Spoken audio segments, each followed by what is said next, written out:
Welcome to the Dr. Ashley Show. I'm Dr. Ashley, and today we have a fascinating guest joining us. He is a man whose ideas are sparking conversations and controversy across the globe, especially in the world of nutrition, fitness, and the fight against what some call the Great Reset. He is a prominent figure in the online carnivore diet movement and is an advocate for a raw animal-based food lifestyle. You may know him as Dr. Charles Cornish Dale, but his followers recognize him as the Raw Egg Nationalist, or REN for short. He's the author of several books, including The Raw Egg Nationalism, The Eggs Benedict Option, and the Raw Egg Trilogy. He's also the star of the recent Tucker Carlson documentary, The End of Men, where he shared his vision of the future and the food revolution he believes is essential for humanity's survival. Today, we're going to be discussing his latest book, The Eggs Benedict Option, and his new book that's coming out soon, where he delves into the plans for a global food reset and what we can do to resist it in favor of a more natural, pro-human future. Whether you agree with his views or find them controversial, there's no denying that he is a voice worth hearing. So let's jump in and explore his perspectives on food, health, and the future of humanity. Welcome to the show, Dr. Cornish Dale. Thanks so much for being here with me. It's a real pleasure. Thank you for having me. Yeah, so I know that you're better known as the Raw Egg Nationalist. I would love for you to explain for us what this name means and how you came by it. Yeah, so Raw Egg Nationalism, it was actually a hashtag that was going around on Twitter in sort of late 2019. Early 2020, people were knocking back or slonking, that's the technical term, large quantities of raw eggs. And it was kind of like linked to this broader movement that's often called the right-wing bodybuilder movement, where people are talking about the importance of health and fitness as a political issue.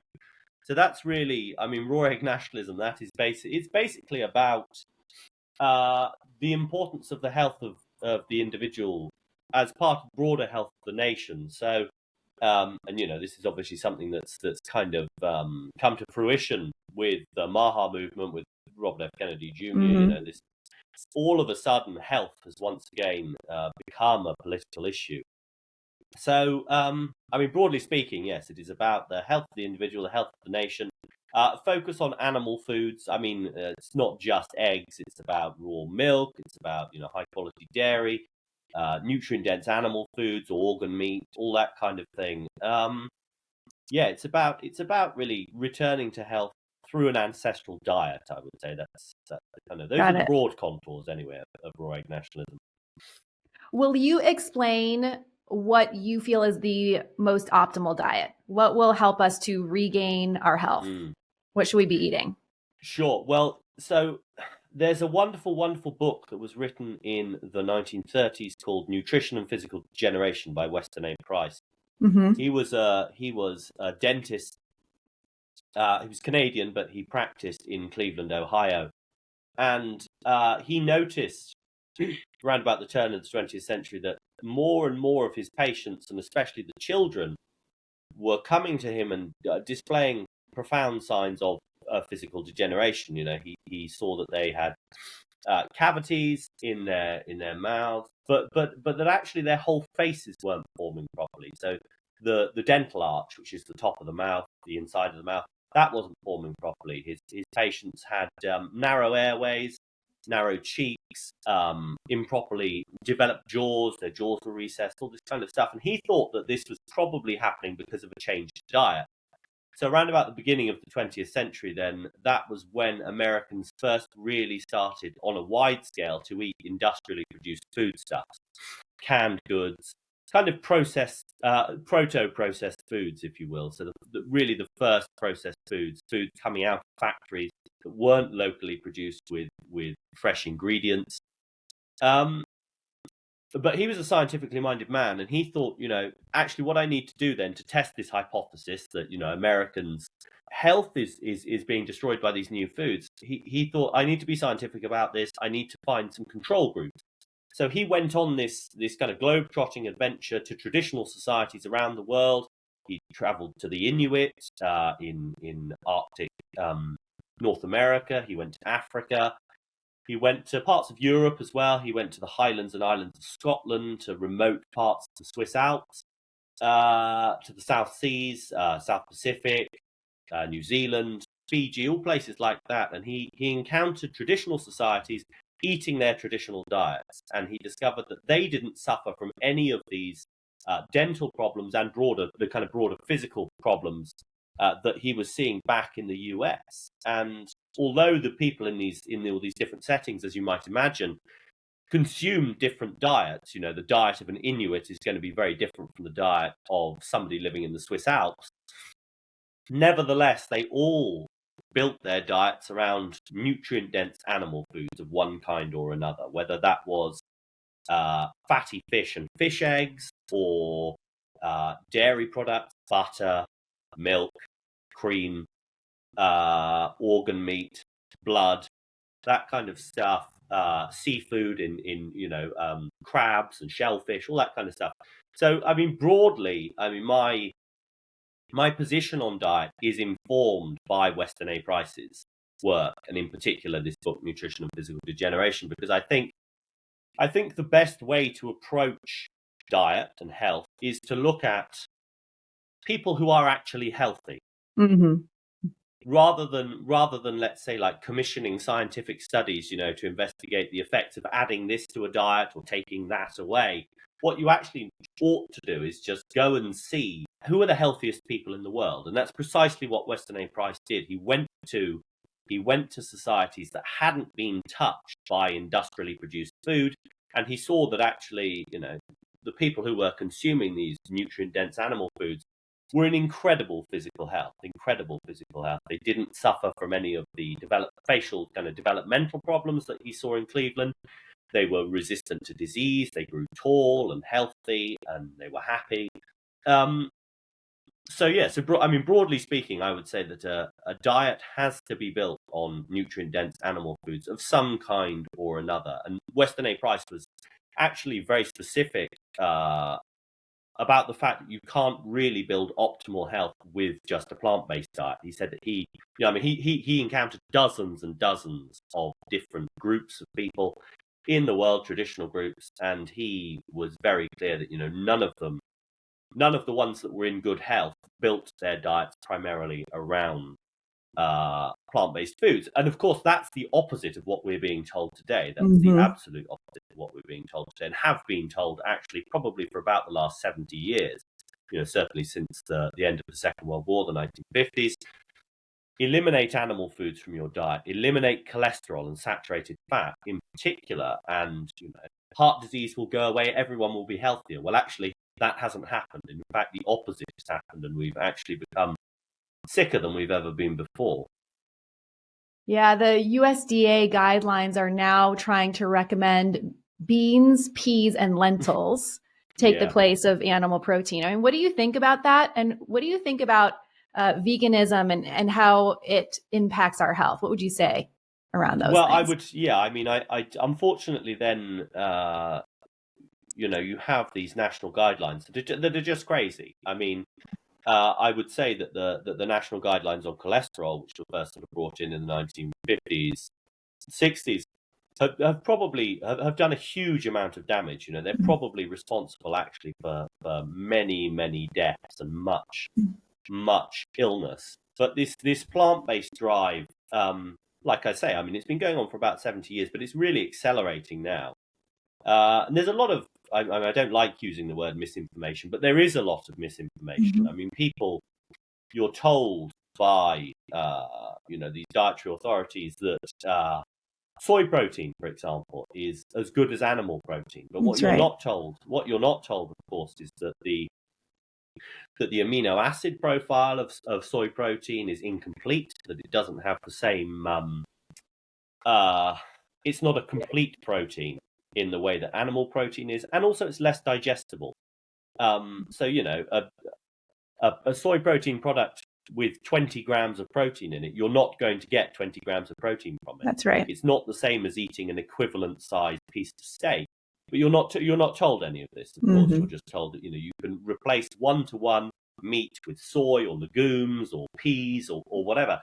It's not the case. It's absolutely not the case. And in fact, I mean, these products as well, they come with a lot of other quite harmful effects. I mean, soy especially, soy as a food was always consumed in traditional societies in fermented form, because what fermentation does, among other things, is it deactivates the estrogenic substances in soy.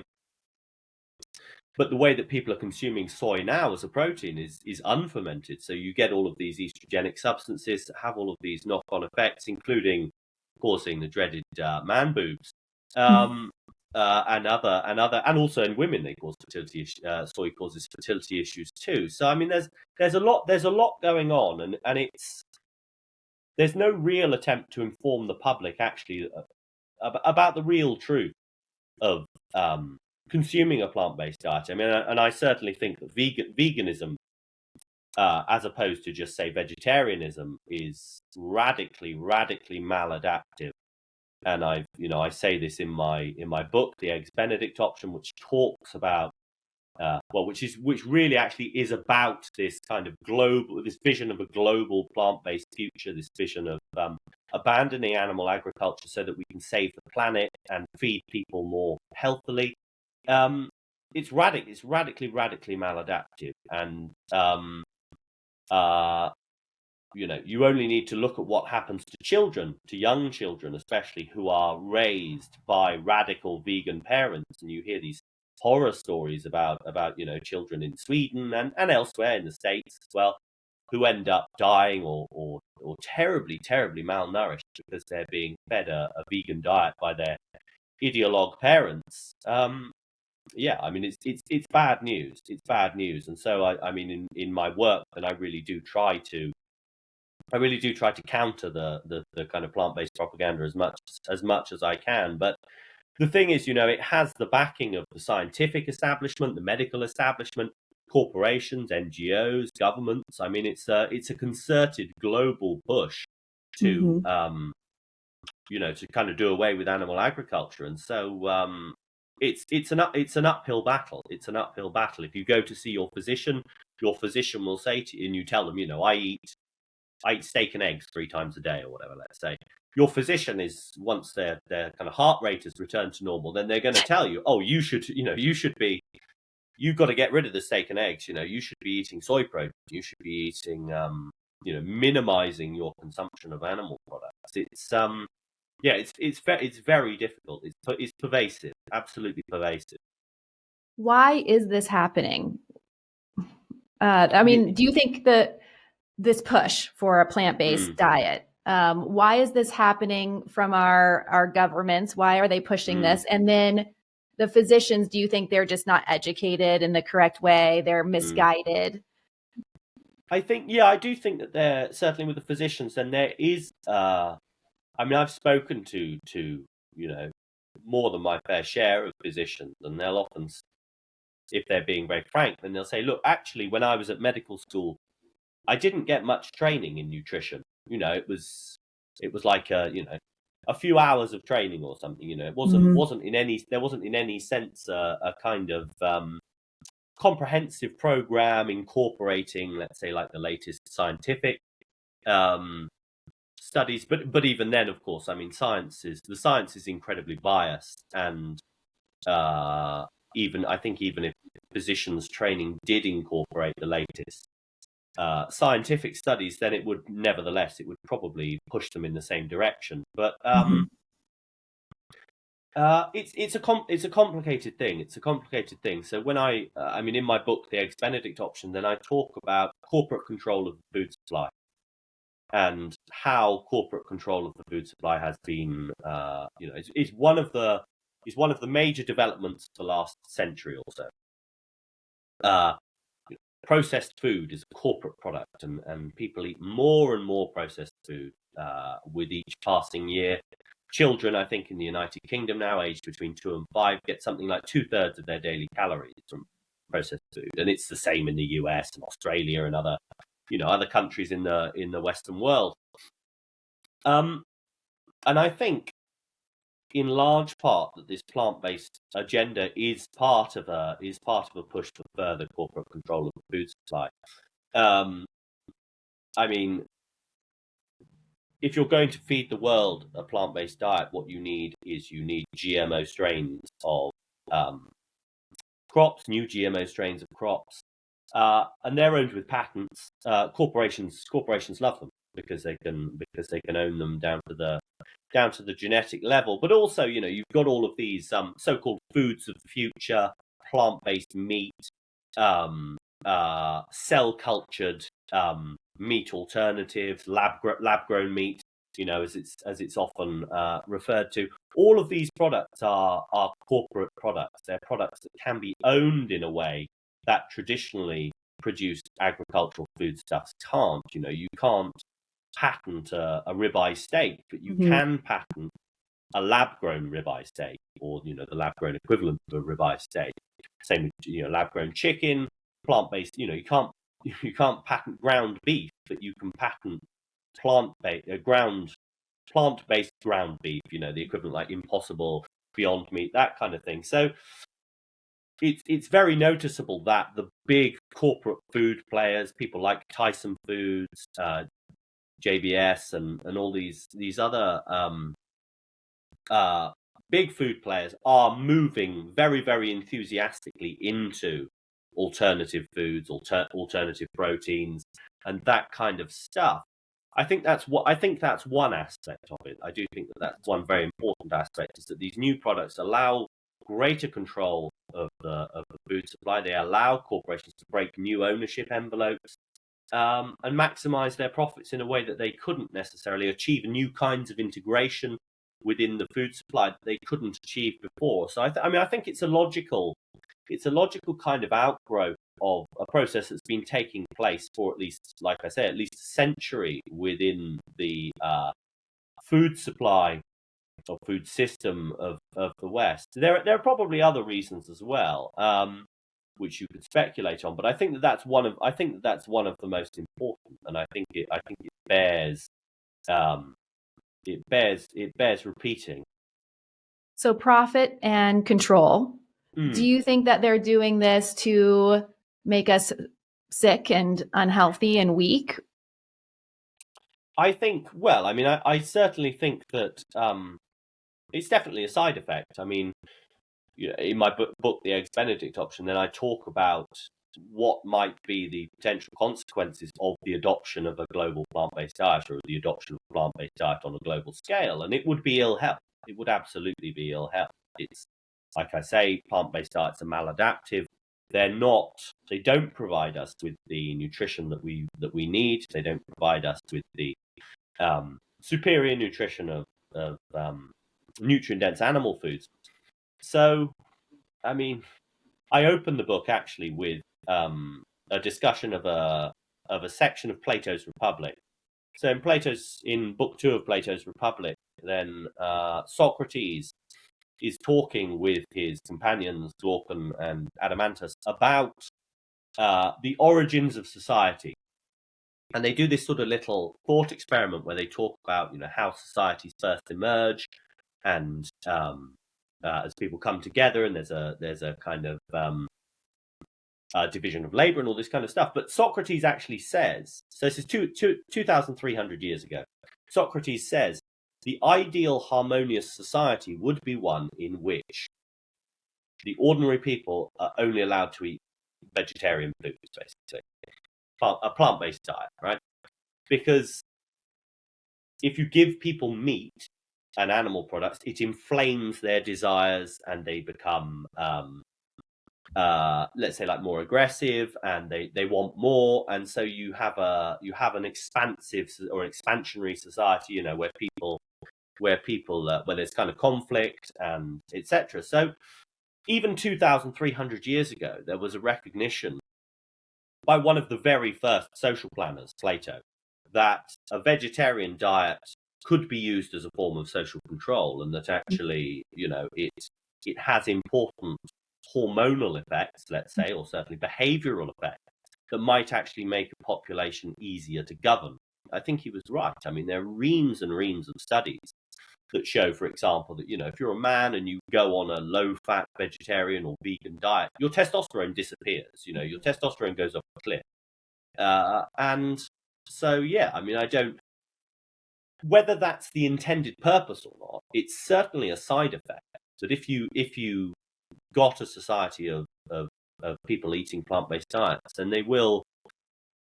Then I do think that it will be easier to control than a society of people eating animal-based diets. And certainly, on a civilizational scale, if you want to look at the effects of vegetarianism, look at parts of India. Look at India's medal haul in the Olympics. You have a country of pervasive vegetarianism, and they've like fewer gold medals than Croatia since 1991. It really does have real physical, I think, and mental effects to adopt a plant-based diet on a societal level. So it's the kind of thing that's likely to be dismissed as, it's a conspiracy theory, blah blah blah. But I think it's hard to deny that, like I say, that plant-based diets are maladaptive, that they do make people behave differently, that they make people feel differently, that they limit their physical potential, and that could certainly be a beneficial side effect for government.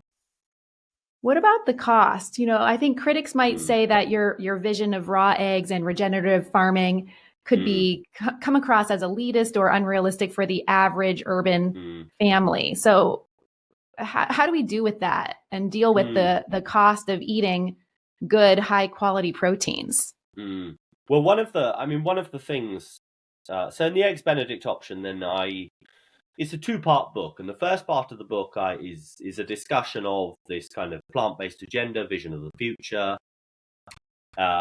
But the second part then is my antidote to the plant-based future, which is a return to local food systems. And part of that actually is a detailed analysis of the way that farming is done in Russia. Now, Russia obviously isn't a particularly popular country at the moment, and it's maybe suggesting that we take a leaf out of Russia's book at the moment might be a bit controversial. But actually, in Russia, really since the Middle Ages, then right up to today, ordinary people have produced a huge amount of their own food in their gardens.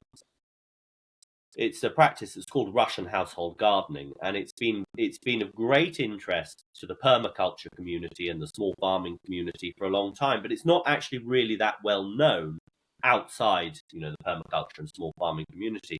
But in Russia, ordinary people have these little gardens. They're not necessarily big gardens, but what they do is they grow a lot of their own food, and they also produce eggs and milk and things like that on a scale that's actually really quite amazing. So I think at one point in the early 2000s, then something like 50% of all food consumed by value in Russia was produced in people's gardens. Wow. So, my vision of, let's say, like a national renewal through a return to traditional diets and particularly to animal-based diets would involve, I think, a fundamental change to the food system and an attempt to get people actually to produce as much of their own food as they can, really. What's interesting is that the area of private lawns under cultivation in the US is far, far greater than the area of these household gardens in Russia. So, like in the US, people have got the space actually to cultivate food on a large scale. The question is just, whether or not they would. And World War I, World War II, then you had these victory gardens, for example, had back to land drives encouraging people to produce some of their own food. As far as regenerative farming goes, and particularly livestock farming on a larger scale, it's the way that agriculture used to be done. It is the way that agriculture used to be done, basically. And people like Joel Salatin, who is a big influence on the book, then he's really producing enormous amounts of high quality food. I think people would have to accept that food would be more expensive. I do, and maybe you can say that that's elitist if you want, but I think the benefits speak for themselves. I mean, there are obviously health benefits to eating better quality food, but there are also ethical benefits too. I mean, I'm very, very adamant that I think that industrial farming of livestock is actually evil, and I mean I've always said that, and I will maintain that. I think battery farming of chickens and these concentrated animal feeding operations, CAFOs, where they basically immobilize animals to stuff them full of grain. I think they're evil. So I would say that actually perhaps what we need to do is we need to think that food is more important than we tend to think it is, and actually maybe food should consume a larger proportion actually of the money that we spend. We should actually take some pride in spending a bit more money on our food, because not only is it better for us, well, it's better for us kind of physically, nutritionally, but it's also better for us morally as well. So I would make the case that actually, advocating this improvement to the food supply would have benefits across kind of multiple different realms. So yes, I mean it's complicated. It's complicated. I mean we've become habituated to cheap food, really cheap food, and it's normal. It doesn't even really show up until there's inflation and suddenly eggs are more expensive. But should eggs really be as cheap as they are? That's the question. Should meat really be as cheap as it is? And I would probably say no, actually. So shifting around our expectations, spending some more money on food, and then probably less on pharmaceuticals, right? Well, yes. I mean, yeah. This is something that I say. If you're eating a good diet, what you're actually doing is making an investment in your health. That's one very powerful way, I think, to think of eating a good diet. If you actually look after yourself and eat a good diet and exercise and get sunlight, etc., you're not going to need to spend money on medical treatments. In fact, actually, over a period of, let's say a lifetime, then I would imagine that you would spend radically less on pharmaceuticals. So it's not as if it's a cost that you just have to add on to everything else. It actually, there are subtractions elsewhere. So it's I would present it to the more, like, let's say, economically minded as an investment in your health, and you should invest. You should invest in your health, I think. What would you say is one modern chronic disease that you think we could wipe out if we ditched this current food agenda and went back to the ancestral diet? I'm very, very interested actually in things like autism and ADHD, and I think that a large part actually of the autism and ADHD epidemic is low quality food, is processed food in particular, additives in processed food, and also actually the kind of changes that these low quality foods cause in people's guts. I think that a lot, and children's guts especially. So I think that processed food is large scale consumption of processed food is responsible for massive gut dysbiosis, and there's lots of evidence that autism and ADHD symptoms are linked to gut dysbiosis. That may not be the only cause, but I think it's one of them. There are studies that show, for example, that autism symptoms, in some cases, these are anecdotal studies, have shown, for example, that in some cases, autism symptoms can be totally eliminated by administration of antifungals, which suggests that actually what's happened is that an individual's child has experienced gut dysbiosis. Invasive microorganisms, invasive fungi have got into their gut and taken over, and they're producing neurotransmitters and substances that actually interfere with interfere with moods and behavior. So, I mean, I think that you could do away with a lot of the autism and ADHD epidemic if you encouraged parents to feed their children properly, if you gave children high quality, wholesome food rather than stuffing them with, Cheetos and chocolate bars and soda and hot pockets and all this kind of stuff. Yeah, I definitely think that these diseases like autism, ADHD, or conditions are intimately linked to changes in diet. That's interesting. I thought you would come and say type 2 diabetes, but that's where my mind is sure. helping folks with weight loss. I mean, type 2 diabetes, I don't know the stats offhand, but in the 60s, there were very few cases of type 2 diabetes. And now, 1 in 7 in the US is struggling with diabetes, pre-diabetes. It's crazy. Yeah. Oh, yeah. I think, and one of the things that's interesting as well about diabetes, I think, is that actually I'm not sure whether it's sugar. I mean, I think that actually what it is it's these vegetable and seed oils. I think there's some evidence that actually insulin resistance may very well be caused by the kind of oxidative damage that vegetable and seed oils are doing, and they're in everything.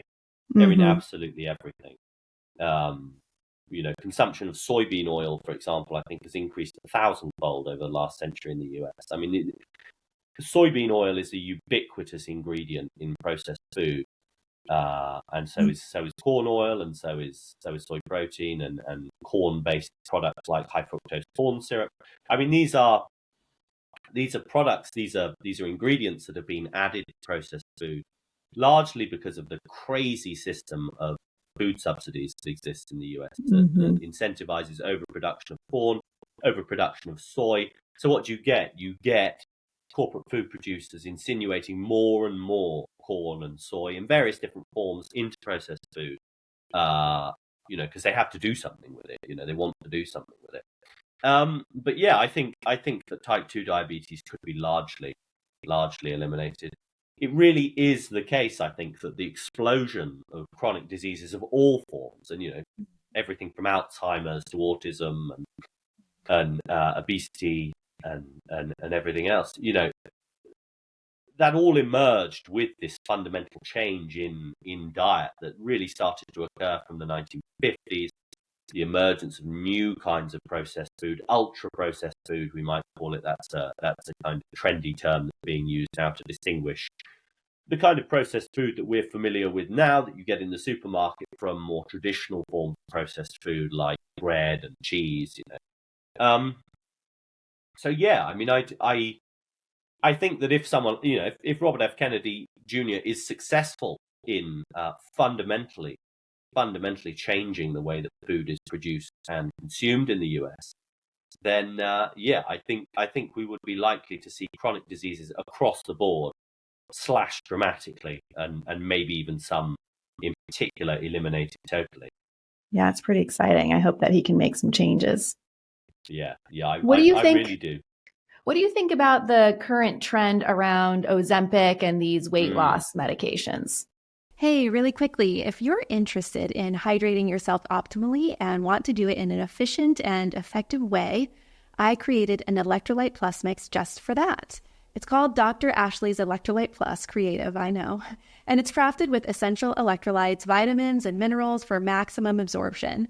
With patented forms of zinc and vitamin C, it supports immune and adrenal function. Plus, chromium picolinate regulates healthy blood sugar levels while helping to curb those cravings. Say goodbye to headaches and fatigue.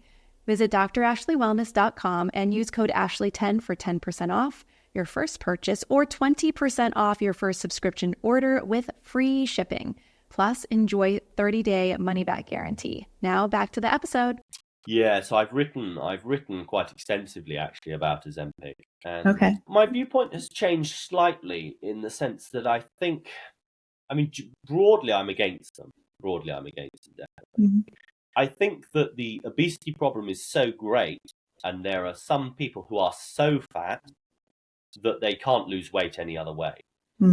I think that in certain cases, certain almost kind of hopeless cases where, you're 600 pounds, you're probably not going to lose weight doing exercise and following a calorie restricted diet.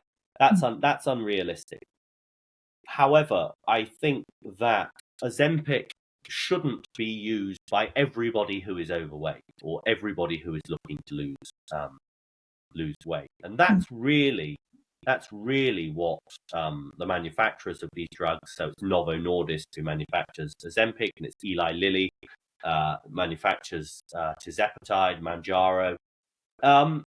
These companies, they've spied an opportunity actually to make the most enormous amounts of money from obesity. 70% of adults in the US are overweight or obese. That's right. So we're talking hundreds of millions of people. And these drugs, we already know, and it's been admitted actually by the manufacturers, users are going to have to stay on them for life. Basically, that's what they say, or for long periods of time. That was actually admitted in a conference call by an Eli Lilly executive.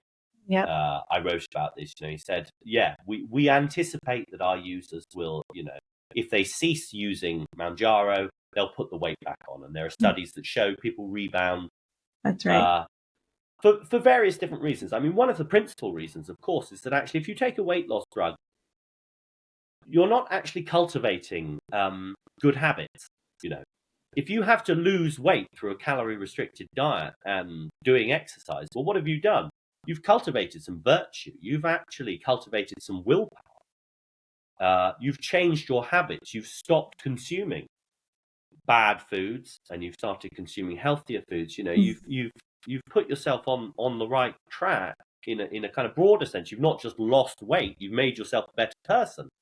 Well, actually, just taking a jab and not eating at all or eating very little, that's different. That's different. But there are all sorts of dreadful side effects as well, that we hear about on a regular basis. Chronic bowel obstruction. There was a story about a woman who was told by her doctor that she would have diarrhea forever as a result of taking Ozempic. There are neurological changes as well. Is in some interesting, quite worrying studies that suggest that actually people can undergo personality changes. Because, of course, hunger is part of the broader motivational system. We talk about desire in terms of hunger. Well, if you play around with the hunger system, the motivation system that underlies hunger, it's likely to have broader knock-on effects on motivation. And of course, they're trialing drugs like Ozempic now to help people get off drugs and alcohol. So so I mean, the other thing, of course, is that, and this is kind of part of my broader critique of these drugs, is that actually they afford enormous power to pharmaceutical companies. For the longest period of time, weight management was an individual's concern or a local, family concern, community concern. But now what we're saying essentially is, look, we can't control, or the companies are saying, you can't control your weight without a drug. I know. That's exactly what their manufacturing says. That's exactly what their advertising says, sorry. And, they are paying, for example, they're paying anti-diet influencers on Instagram to say stuff like, don't worry, it's not your fault. Diets don't work. For the vast majority of people, diets don't work. There's no, you don't, the fact that you failed on a diet or this diet or that diet, that doesn't matter, because diets don't work. What you need is a pill. So we've already surrendered control of our moods to pharmaceutical corporations. A huge proportion of the population now is on antidepressants, anti-anxiety medication, other stuff like that. I mean, in Scotland, 25% of all adults now are on antidepressants. Wow. 1/4 of the adult population, 1 million out of 4. So do we really want to say you can't lose weight without a drug or without a pill or without some kind of pharmaceutical intervention.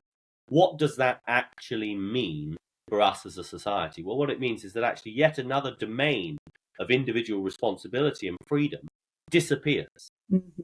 And it won't be the last one. It won't be the last one. So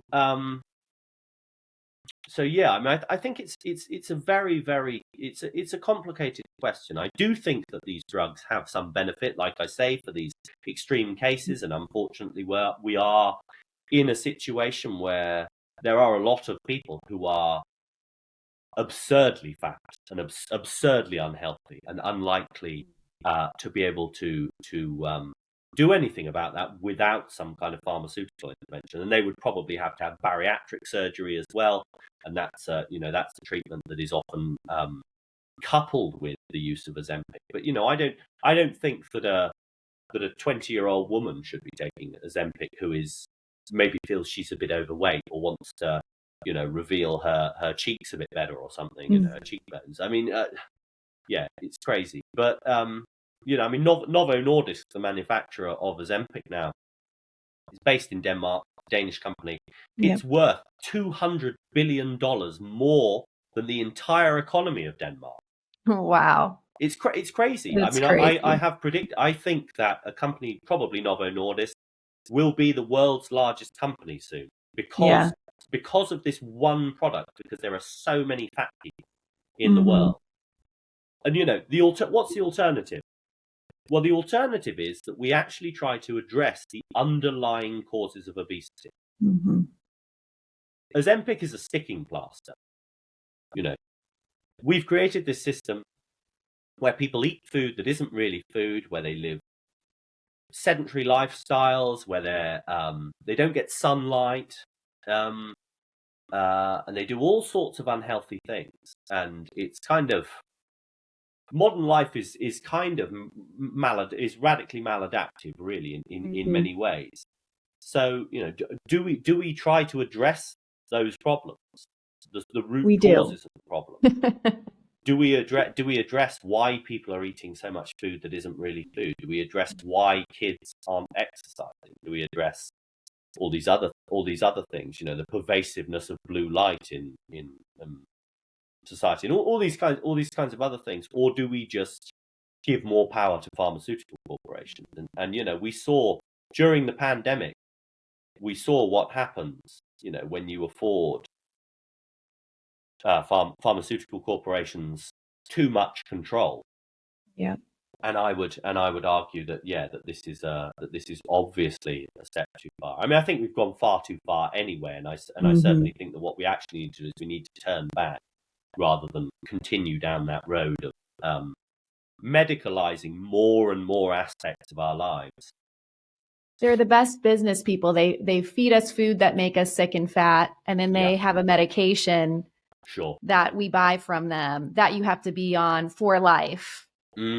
It's a wonderful it's like this perfect model. Cycle for them. Yeah, it's an amazing business model. I mean, if you have one of these companies, then I mean, you're a shareholder, or you must be laughing. I mean, I'm sure they are laughing.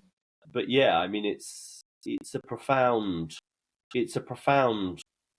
sickness, I think, really. It's but yeah, I mean, so all the incentives are pushing us in a different direction, and I think luckily we've got to this point with the Make America Healthy Again movement, where actually Americans are taking stock and saying, actually, maybe we need to do things differently, because none of the things we were promised.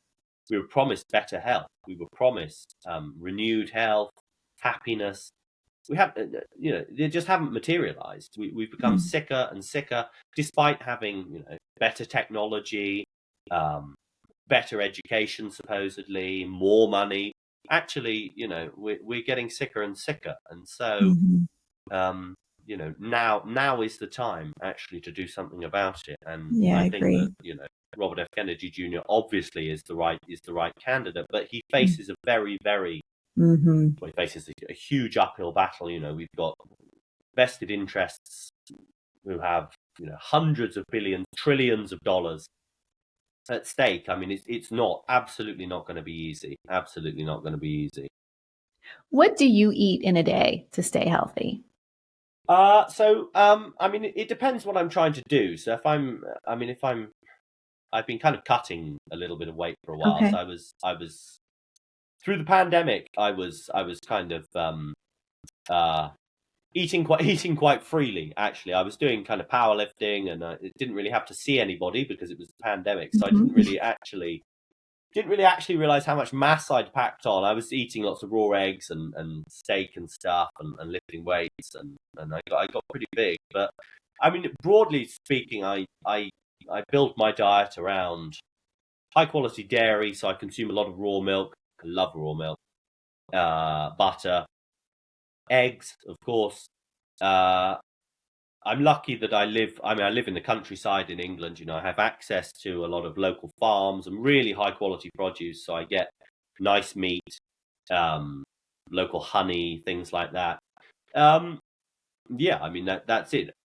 High quality animal products first and foremost. Good quality meat, good quality dairy, eggs, fruit. I eat quite a lot of fruit, actually. I tend not to eat grains, really, if I can avoid it. I mean, my broad advice to people about grains actually is, you know, see how you feel. Yeah. If you give them up for a little while. Give up bread for a little while and see how you feel. I mean, some people do fine on grains and on, you know, like organic sourdough. I mean, I love bread. I love sourdough bread. I really do. But I do find, nevertheless, that actually even high quality bread, even good quality bread, does kind of make me feel a bit bloated and you know. Yeah, I don't tolerate it. I would rather not eat it. Removing grains changed my life for the better. I just don't. Yeah, well, tolerate I mean, they're, you know, first of all, modern grains are very different, especially wheat, are very different from ancient grains. You know, so they've been selectively bred over the 20th century. Wheat has you know, been selectively bred in such a way that it actually contains huge or larger amounts of a particularly indigestible form of gluten. So the gluten content of modern wheat is much higher and it's less digestible. And then you've got as well all of the awful things that are sprayed on wheat. You've got glyphosate and all of these other chemicals as well. And so at the very least, I think what you should do is you should probably consume ancestral grains, einkorn, spelt, things like that. Rye is good. Rye hasn't been selectively bred in the same way that wheat has. And make sure that it's organic, because I mean, I think a lot of the negative health effects that people experience today that they take for gluten intolerance may very well be actually the things that are sprayed on wheat and other grain products. But also, nevertheless, it is true that gluten as a protein is largely indigestible, and you know, there are plenty of studies that show that actually gluten consumption per se does have these kind of negative digestive effects, but some people experience them much more than others. But yeah, I would say that if you're looking to make a change to your diet and you do consume a lot of grains, just give them up for a little while. Give them up for 4 or 6 weeks and see how you feel. I mean, that's a big part of my approach to diet is, look, just experiment. You know, like you can't harm yourself by not eating grains. And in fact, you might actually discover that you feel a lot better. And if you feel a lot better, that's a good sign. Trust your body. Trust how you feel. Does what you eat make you feel good, or does it make you feel bad? Because food is meant to make you feel good. Raw eggs. Do you eat all of your eggs raw? And how do you, I mean, this is probably a stupid question, but do you just crack it, put it in a bowl and drink the egg? How do you consume raw eggs? So, I mean, I like eggs of all varieties. And one thing I will say is, look, I mean, the raw egg thing it comes from bodybuilding. And one of the benefits of raw eggs is that you can consume a lot of eggs easily, right? So if you're looking to consume a large quantity of eggs, raw is a good way to do it. We've all probably seen Cool Hand Luke, you know, the Paul Newman film. where he tries to eat 50 boiled eggs and it nearly kills him.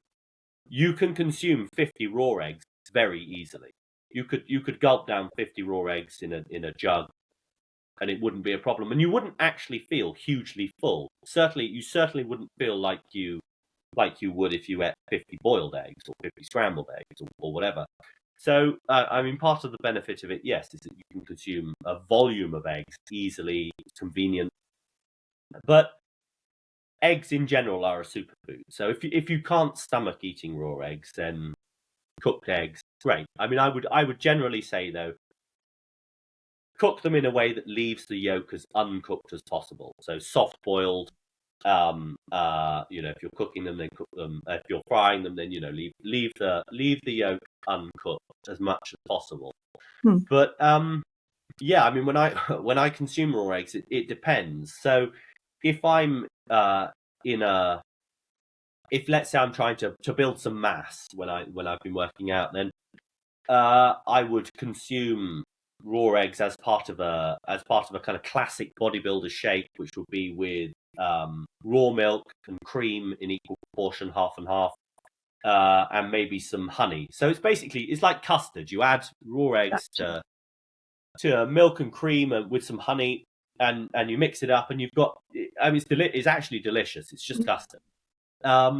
But then if I'm trying not to consume so many calories, then I'll just crack eggs into a glass and just drink them Rocky style, which is less appetizing. I must say, it is less appetizing. The texture of the white in particular is what puts people off, for sure. But I can see that. Yeah, there are different ways that you can do it. Someone listening, watching this, who wants to try some raw eggs, do they need to be aware of where they get the eggs from? Like grocery store, from a farm? Do you have to wash the shell? What's the technique around this to avoid salmonella? Is that the one we're trying to watch out for? Salmonella is the thing that's always warned about. I mean, generally, far more people get salmonella now from salads than they do from eggs. So, the way that salads are produced is really, really unsanitary now, because you have like migrant workforce working in the fields. They're not paid very much, and they go to the loo where they're working, right? And so the waste contaminates the salad that they're picking, and then it's bagged and whatever, and you don't wash it properly, and you eat it, and you get salmonella or E. coli or something like that. Generally, my advice is, look, you want good quality eggs. You want ideally like pasture raised. If you've got a local farm where you can get them from, great, fantastic. The problem comes with cheap eggs, really cheap, like battery eggs, because what happens at least in the US is that they're scrubbed. They're scrubbed very, very hard, and that destroys. There's a protective coating, there's a protective membrane on the shell of an egg, which prevents things from getting inside the egg, including bacteria. You scrub that off, salmonella can get in, and you've got salmonella inside the egg. Then, in France, it's actually illegal to sell scrubbed eggs for human consumption, precisely for that reason, because it allows bacteria to get in. And then, unless you cook the egg properly, then you may get salmonella. But so I mean, farm fresh eggs, pasture raised eggs, great, and you absolutely will not get salmonella. You absolutely will not get salmonella. I mean, I was in Austin, I was in Texas last week. I went to Whole Foods and I got some pasture raised eggs, and I was knocking those back each day, and it absolutely fine. But the other thing, of course, I talked a little bit about animal welfare earlier. Not only are pasture-raised eggs better for you, I mean, the nutritional content is better, and you're less likely to get salmonella, or unlikely to get salmonella from them. The chickens themselves are treated better, and that should also be a consideration, because it matters. So. I would say get the best quality eggs you can, and don't eat raw, poor quality eggs. Don't eat battery eggs raw. I love chickens so much. I think they're so sweet. We have our own chickens. Nice. For that reason. And we enjoy the eggs. But to be honest, I've not had a raw one, so I'm going to go give it a try, and I'll let you know how it goes. You should. Yeah, please do. I think you'll be surprised. You'll be surprised. It's not. Once you get over the weirdness of it, it will be. It's fine, and it's like I said, it's a very convenient way to consume eggs, especially if you're on the go, but also if you want to consume large quantities of them. So I'll give it a try. Let me know how it goes. Okay, I will. Well, will you share with us where we can follow you, learn more, where we can get your book? Yeah, of course. So follow me on Twitter, Raw Egg Nationalist on Twitter. I have a website, rawegnationalist.com, which has links to all sorts of stuff. I've got a Substack, that's rawegstack.com. You can get my books on Amazon. So my most recent book is The Eggs Benedict Option. Like I said, that's about the plan for a global plant-based diet and how we can kind of fight back and create a kind of movement for regenerative agriculture and local food systems. There's also the Raw Egg Nationalism cookbook, which is available, which was my first book.